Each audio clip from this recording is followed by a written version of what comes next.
Lionel মেসির যখন জন্ম হয় তখন কি আমরা জানতাম যে মেসি ফুটবল জগৎকে একটা অন্য পর্যায়ে নিয়ে যাবে?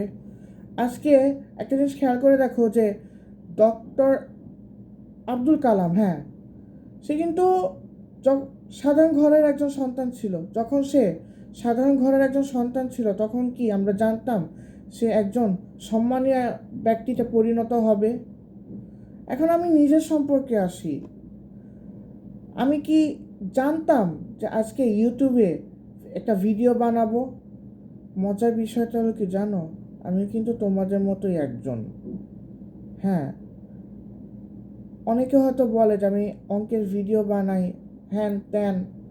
মজার বিষয়টা হলো কি আমি অঙ্ক নিয়ে পড়ে থাকি, পরিবার আমাকে নিয়ে অনেক নেতিবাচক কথা শোনায়।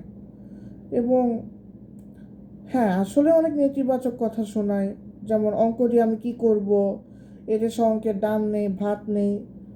তো লিওনেল মেসি যখন জন্ম হয়েছে তখন কি সে শারীরিক বাধা অতিক্রম করেছে? ক্রিস্টিয়ানো রোনালদো আজকে তিনি যেই পর্যায়ে আছে বা তিনি যেই র্যাঙ্কিংয়ে আছে, তিনিও কিন্তু অনেক বাধার শিকার হয়েছে। তিনিও কিন্তু লিওনেল মেসির মতো শারীরিক বাধার শিকার হয়েছে। সো আমি এতটুকুনি বলবো যে তোমরা স্বপ্নের পথে হাঁটা দাও, তোমরা তোমাদের নিজের স্বপ্নের পথে হাঁটা দাও। Thank you so much.